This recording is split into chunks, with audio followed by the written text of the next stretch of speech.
So there was a reason why we talked about Judge Judy yesterday, because SJM's father is going to arbitration this week. Remember, he's going to the Press Arbitration Board. So let's send him good, positive, powerful thoughts. And he did make another blog post last night. And he brought the receipts literally again. And this time, he actually made a claim that perhaps Mr. A's lawyers and SBS are in cahoots.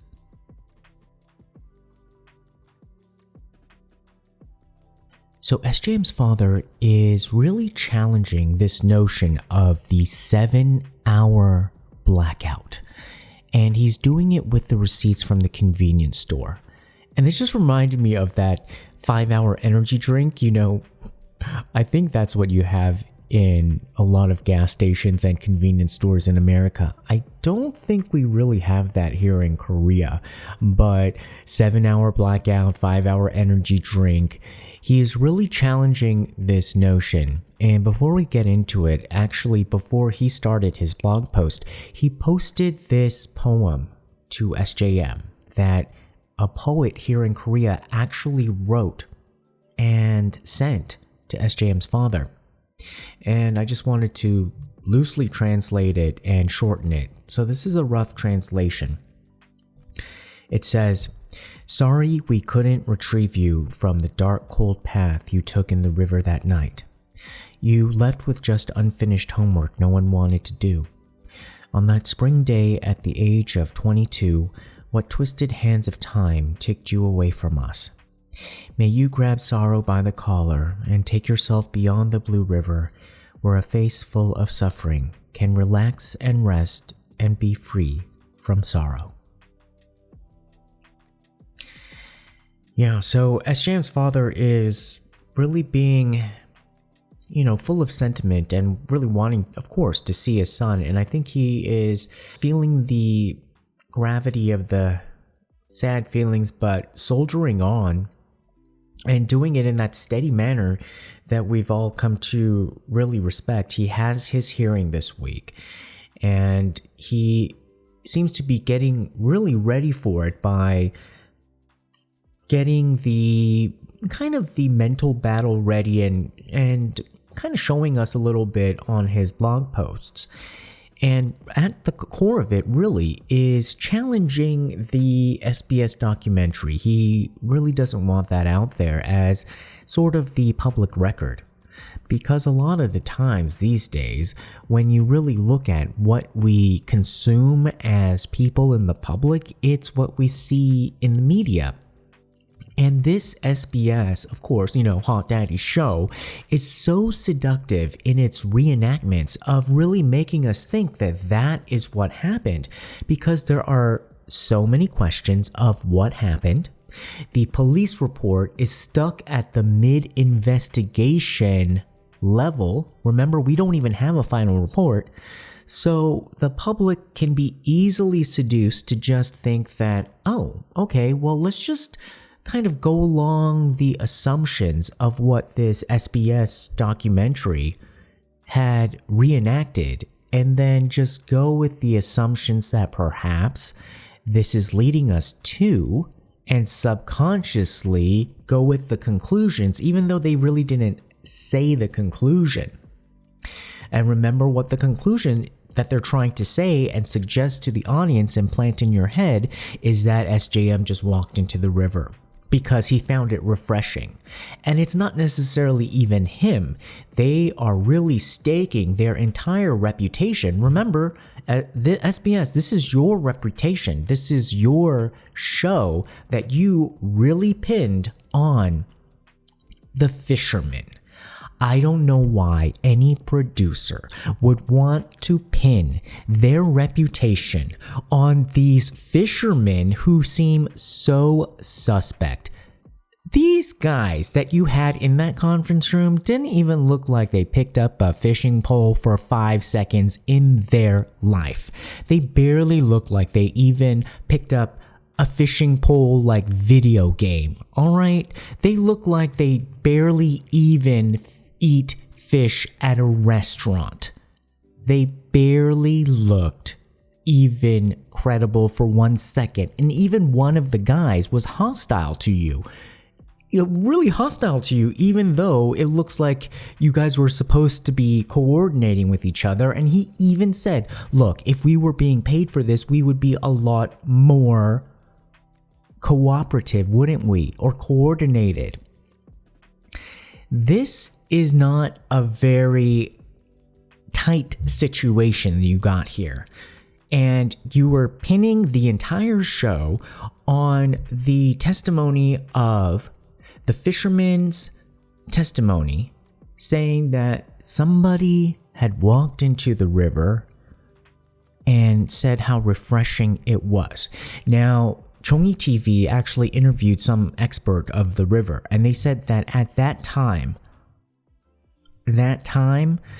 late April, that water was freezing. I mean, it will give you the chills. Somebody said that they actually went into the water a month afterwards, and it was freezing. So a month before that would be extra freezing. And you saw the people who were looking for his body, they were in full wetsuits. If it was refreshing, they would probably be in like swimming trunks, no shirt, and just kind of frolicking around because it would be refreshing, right? So let's not even play. And remember, in the show itself, and according to the testimony of even the fishermen, there were no indications of whether it was a guy or a girl. And the story kept changing. At first it was like, oh, we think it was a guy. And then they were like, oh, no, we can't be sure it was a guy.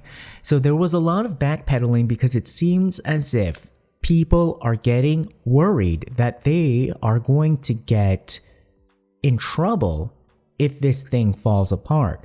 And it looks like the longer this goes, things are beginning to fall apart. And as things fall apart, people along the way that have been part of this are all going to go down together. So it's probably better to clean up sooner rather than later. Because, you guys, it's going to be a mess. It's going to be a bigger mess later. Okay, so let's go over the receipts. 1053. He brought this out again and he gave more context. SJM's father said that 1053, this was the receipt from the convenience store when they met outside of the park, sort of near the church, where according to the text messages, they said, okay, meet me at the church. We're going to meet there. Mr. A's phone was dying and they got 4 bottles of alcohol, 2 bottles of chang'an because that's what Mr. A wanted to drink instead of soju, 1 bottle of chamisil regular, and 1 bottle of chamisil fresh. And then they went to the park. They went through the bunny tunnel right after 11 p.m. Now here's some more context. Apparently SJM tried to order some chicken, but it was such a busy night at the park. And the chicken was going to take, I think they said like over an hour. So I guess they were contemplating whether to order it or not. And I guess they just kind of gave up on the chicken. And that's why they went to the convenience store again. And they went to the one inside the park. So instead of going directly to find a place to sit, they hung a right and went to the convenience store. And then they got just the food. And so that's the 11:14 p.m. receipt that SJM's father posted up again. And so we see that we have the screenshots of a very busy convenience store. So there were a lot of people there.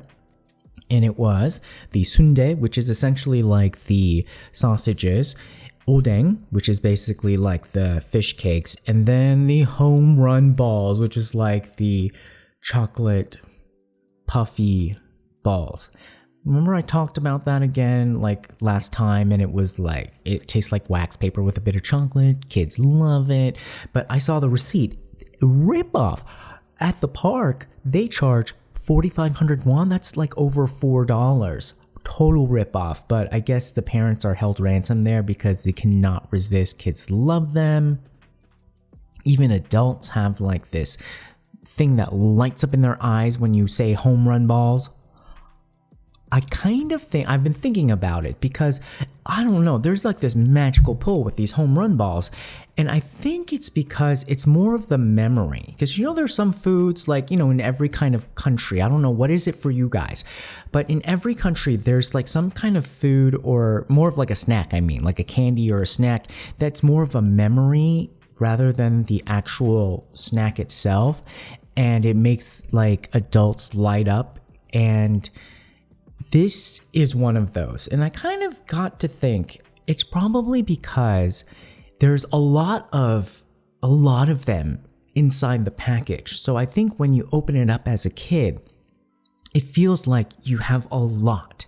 So I think that's one of the attractive qualities of this snack, is that, when you're a kid, you want to feel like you have a lot of something, and then you share with a lot. So I think when you have this, when you were a kid, if somebody had this, you always were able to share in it. You always got to eat one. You always had some to share with others. And so I feel like there was always good feelings around the home run ball package. I think that's why everybody's so happy to see it, because sharing is caring. So I think it's very ironic that the whole sharing is caring, that this home run ball thing was all about good feelings between friends, and that's how the night ended up. I find that very, very ironic. So, this receipt is the start of the blackout, according to the lawyer, and this is what SJM's father brings up again in the blog post. And he says that this is very suspicious because they did not start drinking at 11:14. He's implying that this is lawyerly wizardry, that he's saying that it's very convenient that the lawyer is placing the blackout moment at 11:14 because it's just neat and orderly, saying that it's 11:14 to about 6:10 a.m. when he leaves the park for the second time, when he goes back home with his parents after he allegedly searched for SJM in the park. And he says that they didn't start drinking. It's because they didn't go down to the river to sit down, because SJM went back to the convenience store the second time, according to the 11:33 p.m. receipt, to buy the picnic mat. So once they had bought the picnic mat, that's when they went to go sit down. So SJM's father says that this is very suspicious, and he posts another reminder of what Mr. A did remember. He did remember the part about SJM supposedly running, falling, going, ah! And him, Mr. A, reportedly dragging SJM's body through the mud. Now, he is saying that that is extremely suspicious. Like, how can all of that fit into this narrative? He also says that it now looks, upon further reflection, that it was not a coincidence, that the lawyer's statement, the second lawyer's statement released on the 29th, was also the day that the SBS show was aired. So on the 29th of May, the lawyer released a statement emphasizing all the reasons why the blackout of Mr. A was totally legitimate. And then there was the SBS show that really emphasized how it was totally legitimate that Mr. A was blacked out. And SJM's father is saying that that looked very coordinated. But not only that, SJM's father is going on to outline how this cannot be a coincidence. This is actually more like collusion. So in the lawyer statement, it says Mr. A bought 2 bottles of soju and 2 bottles of changa before heading to the park. And that starting from 11:14 p.m. he blacked out and couldn't remember anything until he went home the second time at around 6:10 a.m. And according to experts, that this is not out of the ordinary. And so this seems as if that they were anticipating people saying that, oh, this sounds a little bit out of the ordinary. Seems like they were really anticipating that, weren't they? But we do see, again, in the documentary, an expert, according to SJM's father, saying that, oh, yeah, of course he could black out. But SJM's father is saying that nowhere in the documentary, though, did they say that it was a 7-hour blackout that could have been possible. So he's basically saying, like, would the expert also have said that it was possible had they been presented the information that it was a 7-hour blackout? So he's basically saying that this is extremely misleading, that on the same day, the lawyer says that, of course, it's a 7-hour blackout, and experts say it's completely feasible. Then on a TV show, it says that Mr. A blacked out, and there on that TV show, it says, an expert say, yeah, somebody can black out from alcohol, which everybody could say that you can black out from alcohol, but they never answered the question specifically, but can somebody black out for 7 hours? But it made it look like both people had said 7 hours, 7 hours. So he's saying that this is a very coordinated, sophisticated attempt to really manipulate the public. So this was a blog post that was a letter to his son. And he says, after all of this explanation, son, do you believe any of this? Can you believe that people are buying this? And he said that we really thought that after all of this in the show, that there would be more information coming out that would really reveal some sort of truth, or at least the attempts of trying to figure out the truth behind your disappearance. But it felt like we were just being used. So he goes on further to say, this week is my meeting with the Press Arbitration Board, and I'm going to try to get justice for you because there is blood on the hands of people who are behind this. And speaking of blood, people have asked some questions of, because there was some wounds, bloody wounds, open wounds on the back of SJM's head, was there kind of blood found on the ground, on rocks? And there were. Remember from the beginning of the investigation, there was red, bloody kind of liquidy marks, but it seemed like it had been washed, or the police did say that they did take some sort of samplings, but that it was inconclusive, that they couldn't find out what exactly it was, and they sort of just glossed over that.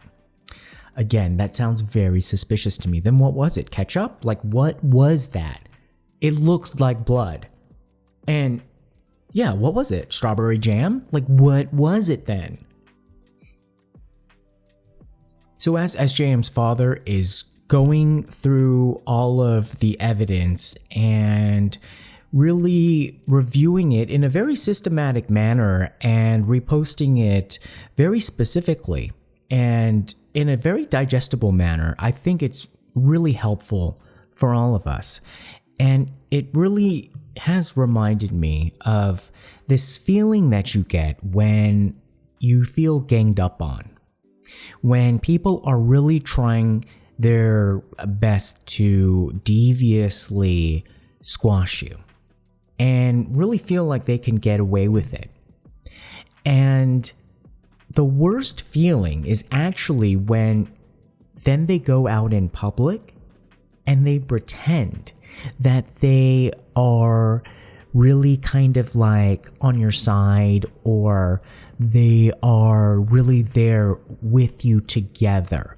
That is the worst feeling. And the point that really solidifies this for me that I'll never forget about this case is look back on the Fake Daddy episode when they had in that interview, if you could see the original replay of this SBS documentary, where they even tricked at the end, pretended, made people feel as if they were interviewing the father of Mr. A, but it's an unnamed, unknown. We don't even know what male relative it is of Mr. A, but even Korean people I've asked thought that, oh yeah, that was Mr. A's father. It wasn't.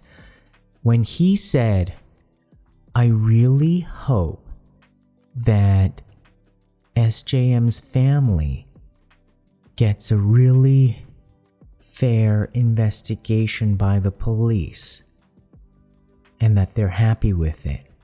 I really do. When he said that, I felt so creeped out because I knew he was essentially saying the opposite, because I've been there before. I have been there before, and it is a creepy ass feeling. It is so nasty when somebody does that to you. And that's when you know that you should have no mercy when you're playing with somebody like that. So you go to that press arbitration committee meeting and you just go in. You put on your Samsung face. You know what you're doing. You do it the way that you do it. So let's all send positive thoughts to SJM's father and hope he does well this week, you guys. All right. Well, we'll see you next time. Bye, guys. Tune in next time. Don't forget to subscribe. Find us on YouTube, Instagram, Twitter, and Facebook. Love you.